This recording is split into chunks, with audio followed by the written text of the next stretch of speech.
Hey everyone, we're going into the final match of a Kaladesh draft, and we would like to play first. Ooh, yeah, I think this hand's probably keepable thanks to Ether Theorist. We also get to draw a few cards to try to hit our third land anyway, but Ether Theorist kind of guarantees that we hit our third land, which then sort of gets us online to do things.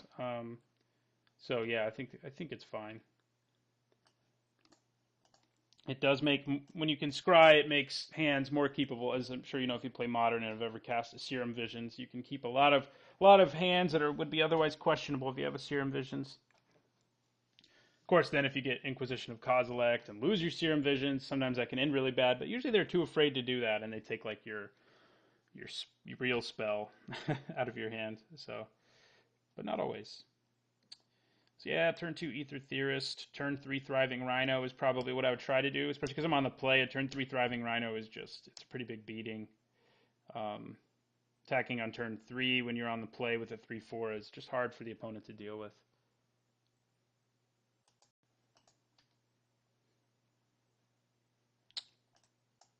Yeah, let's see what our opponent does now. He's playing quite slow, which you don't encounter as much of in leagues. You figure people are like double queuing. Partly because I guess you can't. Because once you've joined a league, you just, unless you had joined a different league, I guess. I don't know. But yeah, our opponent's playing pretty slow. I've already paused it a couple times, but yeah. So, white. All right, well, we got our land anyway, but we still play Ether Theorist. We may not start scrying with them quite as aggressively as we have. Like, basically every other time we've played them, we've been like, man, we really need to hit X. And that's not really the case this time. We can also use his energy for a Thriving Rhino, which may just be better. Okay, red-white. This is the red-white aggro deck that can punish you for a slower start. But our deck is capable of playing, some pretty big dudes like this Thriving Rhino. I guess blocking Eddy Trail, like playing Windrake next turn is pretty good.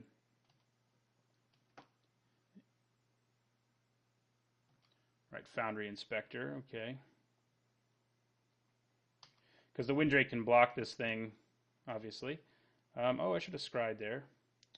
Probably would not have let myself draw a Vidalcan Blade Master there.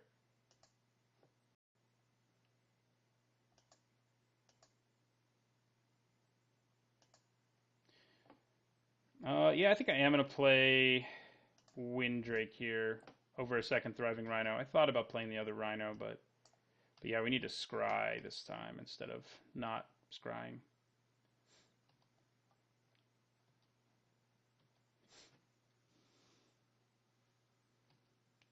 Wonder if our opponent has a bunch of artifacts or just a few. If he has a bunch, that Foundry Inspector is kind of a problem, and we don't have a way of removing it permanently, of turning off its ability to reduce the cost of artifacts. That is, all we can do is tap it down or whatever, but that's obviously not that good. Oh, we're gonna scry this time. Not make that mistake again. Well, that is more energy and more scrying. But I think hitting a fourth land is probably just better for us. Didn't do it, but still more energy. Okay. Probably play my other Thriving Rhino first, but we're gonna attack. Use the energy.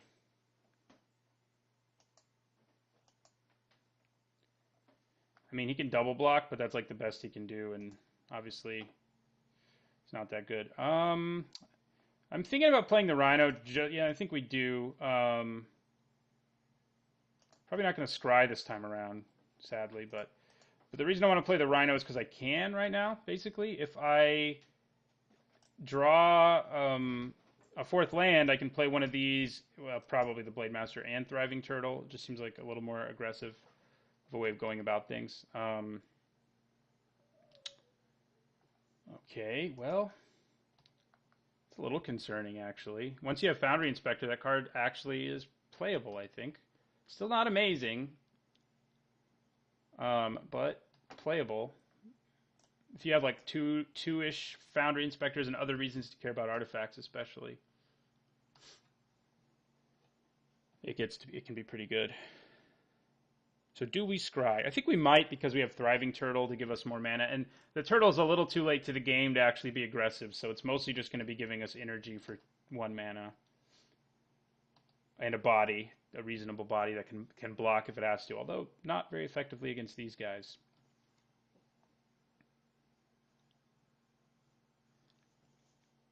And that means we can make this a 5/6.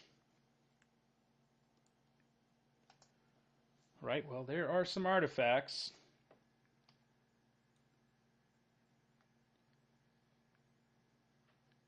So if we can hit a 4th land here, we probably put Malfunction on something and swing for a bunch.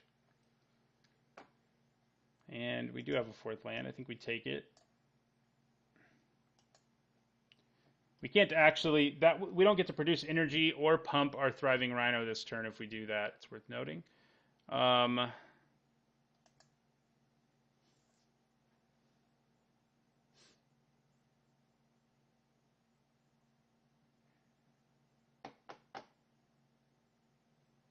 Yeah, I think we put Malfunction on Spire Side Infiltrator.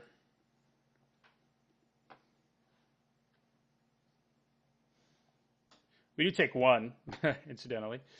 And then we just attack with everything. Except our Theorist, who can't really do anything.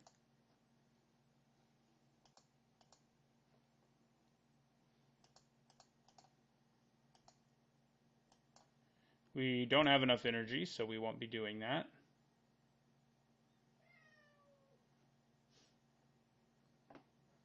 Do we need to keep scrying? Or do we want to hold on to that energy? So, I mean, he has blocks here. They're just not very attractive ones. Yeah, I mean, that one's all right. But yeah, I'm okay trading. Him making the energy he did was kind of what we needed. He also has to move his Torch Gauntlets now, which is another mana investment. So that I am okay with. Does he attack here and get all aggressive on us and just like bash in for 6? No. No, he does not. All right. What's funny is we can actually make this big enough to not die now. Oh, I forgot to scry. I'm so good. But yeah, we're going to play our Thriving Turtle.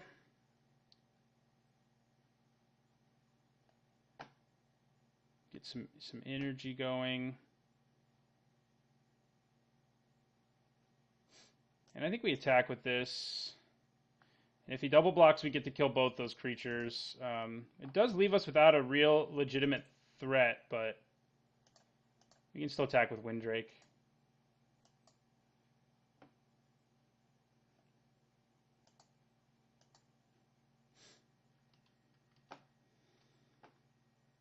Double block, yeah. I think we want to make sure this dies. I mean, Windrake is actually kind of a threat at this stage of the game. And actually, Thriving Turtle suddenly becomes something of a threat if we can make some more energy. So we'll just see what our opponent can do. This time we're definitely scrying. Okay, can't block a Windrake. So that's what we're looking for right now. Or things that can block Windrakes are things we should be concerned about. Other than that, we're going to try to ride our Windrake to victory. Yeah, we're not concerned about that. Oh, I forgot to scry yet again. Wow, you guys should just kill me at this point. Okay. Well, we're going to attack with Windrake. Then we'll play Vidalcan Blade Master.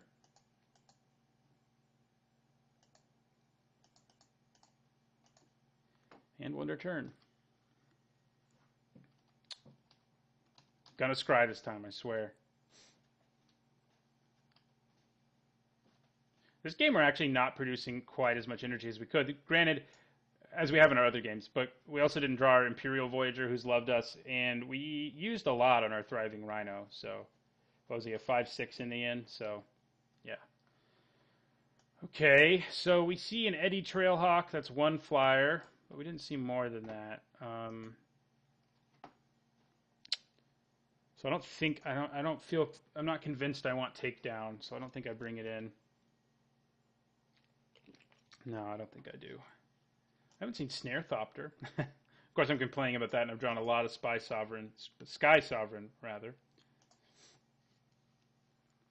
All right, if we win this game, we get to go 3-0 and get my first trophy in Kaladesh.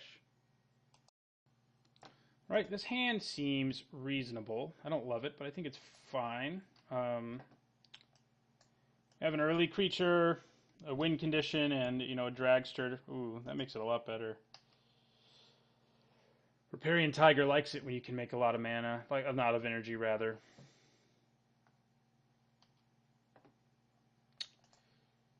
Why couldn't we draw Ether Theorist here? His opponent's deck doesn't actually seem super aggressive so far, but that's pretty good. Especially if he's going to follow it up with an artifact. Okay. I think I actually start with Thriving Rhino for the same reason we've wanted to, because he gets just to be bigger and bigger. He gets bigger the longer you have him in there, obviously. And he pairs very well with Imperial Voyager, who will probably play next turn, followed by Riparian Tiger. So we've got a pretty aggressive start. This Oval Chase Dragster will come down at some point. Yeah, we're just going to take that. It's not really worth the risk of whatever. All right, so I say we attack with Thriving Rhino.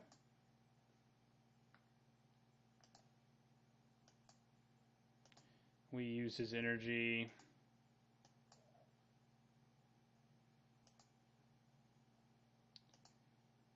And then we play Imperial Voyager. And we end our turn. Probably play the Tiger next. We have the Puzzle Knot at some point. I mean, we're going to want to get a bunch of energy in this game. So Puzzle Knot's going to be pretty good here, because we have two energy sinks that are very good. Plus we have our Voyager, who can help us get more energy. Well, I think I just take 5 again. Well, I guess it wasn't 5 last time, but I think I just take again. Ooh. Well, now we do that, for sure. Yeah, we do that.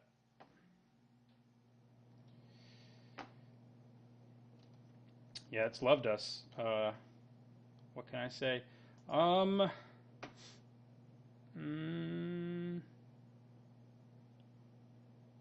think I'm actually going to leave a creature back to crew and block if I have to. Well, probably not, actually.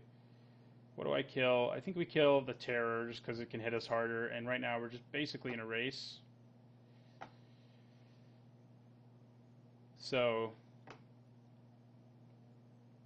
I think I'm actually only going to attack with the Voyager too.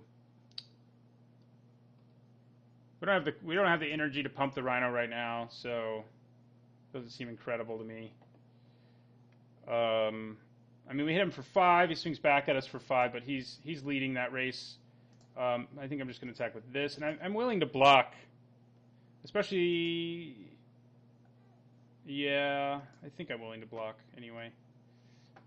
The thing about Sky Sovereign there that's not as good as Riparian Tiger could have been is the Tiger can actually, it adds more to the board immediately. But once we crew this, our opponent has a really hard time coming back in this game. I mean, it's a free 3 damage to one of his creatures every turn, plus 6 flying damage in the air. So we also have our Wood Weaver's Puzzle Knot to gain us some life if things get a little too crazy. That's one reason I don't really actually... Maybe I don't... I should have attacked with my Rhino because I don't really want to block with it. Because it can crew Sky Sovereign. So, yeah. I could also go Vidalcan Blade Master, Puzzle Knot, crew Sky Sovereign. It's not too bad, actually. Especially if I still have Thriving Rhino in play.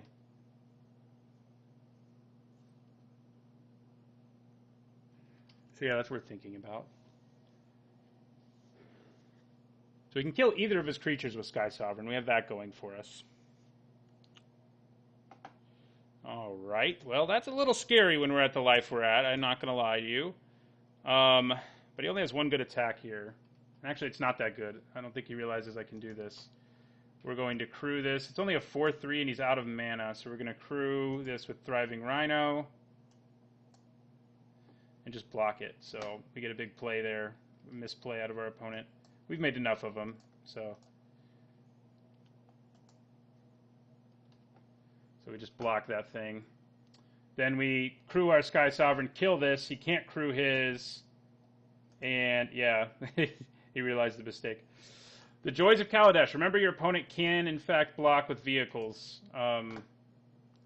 If he weren't tapped out there, it wouldn't have been like as easy to do what I did. I probably wouldn't have done it if he weren't completely tapped out, but he was. So, all right, well, 3-0 this time. Our luck was sort of a complete opposite of what it was last week. So hopefully we can continue with some more luck like this, or at least something in the middle. So thanks for watching, and don't forget to like, comment, and subscribe.